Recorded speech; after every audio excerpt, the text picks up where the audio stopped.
Hey guys, Colbert here. Welcome back to another raid video.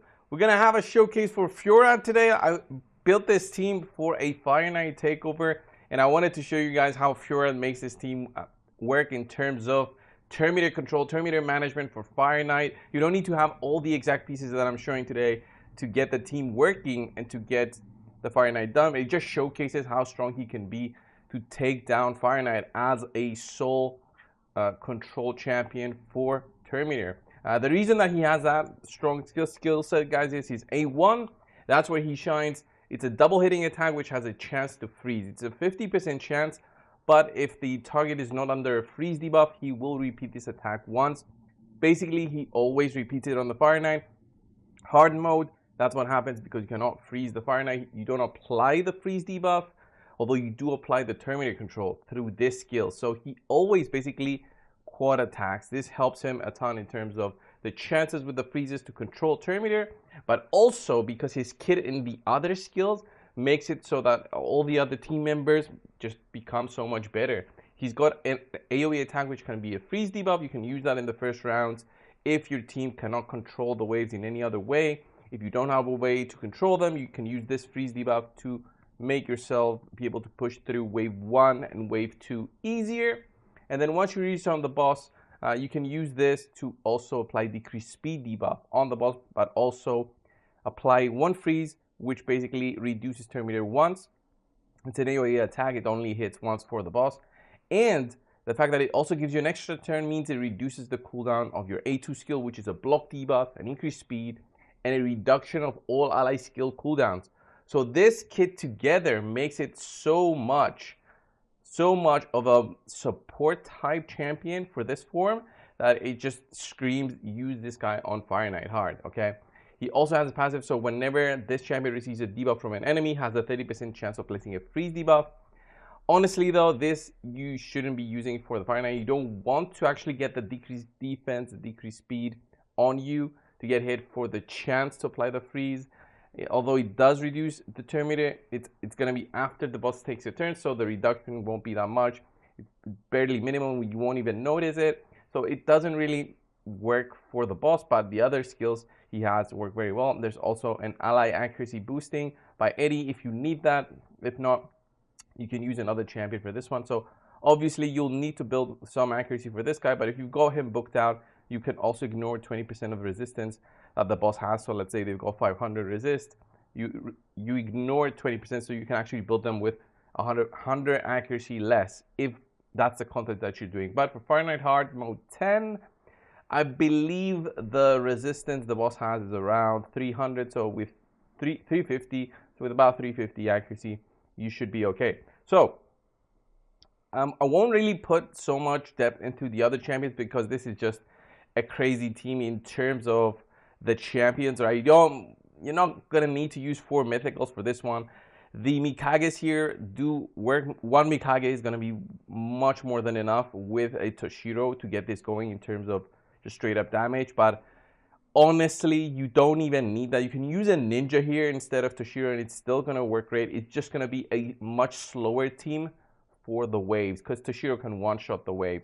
So in terms of the wave clearing, if you can do it in a minute 30 instead of, let's say, under a minute that this team does, you should be okay. So the idea behind Valkyrie is that you need a champion here for the counter attack. This makes this work in terms of just having a more secure team. If something fails in all of the team, you want to have this big shield and the counter attack buff so everybody just dives in and just counterattacks. The second Mikage here is just an extra bonus. I could have used any other ally attack champion. I just saw that there was a second one built, so I thought, what is the best thing I can do is build another one, all right? Use the other one that is built for this one. So it totally makes sense. In terms of speed, they do have high speeds. So 270 for Toshiro. This is including the live arena bonuses, which is, I believe, a +5 here. So for Toshiro, you don't want to be using the bloody typhoon all the time. You want to be using it once. He only needs to use it once, but just in case, you disable it for round 1, round 2. You're only going to use it here.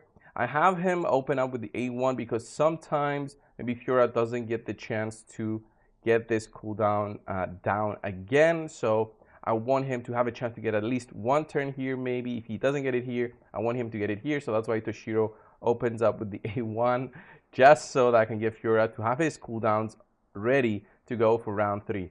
Lady Mikage, both are basically doing the same thing, which is basically not using their A3 up until you go to the boss. If you're using a different team, guys, you can open up with Mikage and go with the stun. You control the waves and you push through, and then you have Mikage Metamorph once you reach round 3. So you open up with Metamorph here, she becomes this form, and then this is the setup that you want to be using. But I don't need the control since I do have a very strong damage dealer here, and he just knocks this out the park in terms of the rounds. So I don't need Mikage to change that additional seconds on the clock. So Fjorad is going to be critical for this one because, as I said, he's the only one that applies the freeze, right? So the ally attacks are huge here. You want to have 2 ally attack champions. Lady Mikage doesn't synergize with Fjorad, so she only synergizes with Shadowkin. So if you do have Shadowkins, they're going to synergize together with the ally attack on her A1. But sometimes they do synergize with each other, which basically is a fail. But it's fine. You can use, honestly, even champions like Franklin the Fat here and a Lady Mikage, and it's still going to work. It's just going to make your clear time a little bit faster. So live arena bonuses are huge here. Let me show you the gear on everybody before we go for the actual run. The account didn't have much good gear, so we did use a Slayer set. That's good for the AoE attack. Doesn't help that much for his single target, his A1. Although I do believe his A2 is considered a single target. I'm not exactly sure because it's a multi-hit. So I still think it's considered a single target.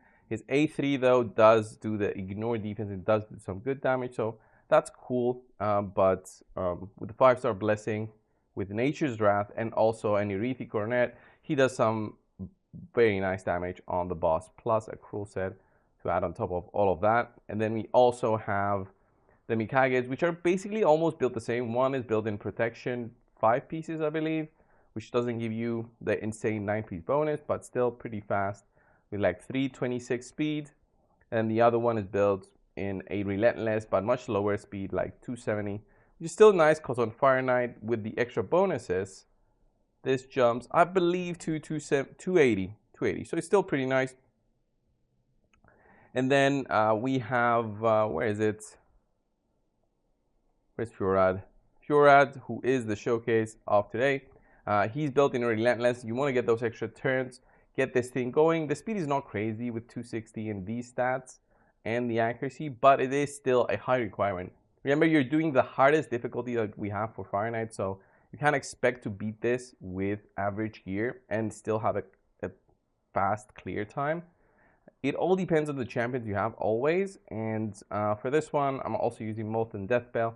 Gives you a little bit of Terminator when applying a freeze. That helps with the waves. Doesn't work on the boss. It just limited the relics on this account. And then I believe that's all. We saw Toshiro, we saw Fjorad, the 2 Mikages, and then finally, I guess it's Valkyrie, which is just a fast Valkyrie. Nothing special on her gear. You can use a protection 9-piece if you have on all champions that provide buffs. Extra damage is just very difficult to do so with like 300 speed. And when I'm working on these types of accounts, I don't expect them to have 9-piece bonuses available. But it did have tons of mythicals. So let's go and see the run in action. It's going to be very, very quick in terms of the first few waves. The only thing that slows you down, honestly, is just the animations of all the champions. So here we get a reset on our cooldowns for 1 turn. That helps actually Toshiro. That's why I wanted to do that. And he should have his A3 available now. So that's why I wanted him to open up with his A1. So that Fjorad actually has the time to go through and just hit once something. He actually got an extra turn. That's cool. But I've disabled everything. I can't expect the extra turn to be there for all my runs. And once Toshiro gets a turn, he should do his A3 and just clear the 4 remaining targets here. So look at that. Yeah, almost didn't clear them, but under 1 minute 43 seconds, I believe I was on the clock. Here we extend the duration of the shield and the counterattack buff. Basically, we have it forever. And now the block debuffs. This is going to be huge. Protects you from the boss's debuffs. We get hit. We have the shield from Valkyrie. We survive basically through that. And then it's the counterattacks happening. dropping down the turn shield number. And once we get that low enough, we'll also start attacking with the ally attacks from Mikage. And Fjorad will also be attacking, reducing the turn meter because of his quad attack. Plus Phantom Touch on him makes it so much better. You see the turn meter on the top is just very nice for the reduction. It's just that it's a 50% chance. So look at that. 1, 2, 1, 2. He always does it. And it just works so well. There's the reduction in our cooldowns. We get hit again. I mean, you cannot completely control the boss's turn meter here. I could potentially see, instead of a Valkyrie, if you use a setup here with possibly another champion with a freeze to get this going and completely keep the boss's turn meter down. But I do think it wouldn't be a safe setup because of the 50% chance of Fjorad. Maybe the other champion also has something like a 30% chance. If you go maybe a Newt in there, you can potentially ignore Valkyrie and use a Newt, but this account had 0 Newts, so we had to use what was available. And look at this, it's gonna be a 2-minute 30. Hopefully, let's see who gets a turn here. See the Mikages hit each other, so that was like a little bit slower of a run, 234. If the Mikage forced Toshiro to attack, this would have been much faster run. So look at that, 234, beautiful. The fastest run I've done on this was 212. And remember, if I had something like a Savage set, it would have been way more damage than Toshiro because his A1 would benefit from the ignore defense. Currently, he's got a, he doesn't benefit from it, it just benefits his AoE attack. So still pretty cool. Fjorad is amazing for this, guys. For Fire Knight Hard, as I said, it's just a huge champion for this one. Definitely use him if you do have him. And I would say you don't even need to book him out for the full utility of this. This, you get a lot of utility from the reduction in turns, and this obviously being a 3-turn cooldown just makes it so much better. I know it's very hard to get mythical books, but it is what it is. That's Fjorad, guys, for Fire Knight Hard Mode 10. Thank you for watching. Subscribe if you have not already. Thank you, guys. I'll see you in the next one. See ya.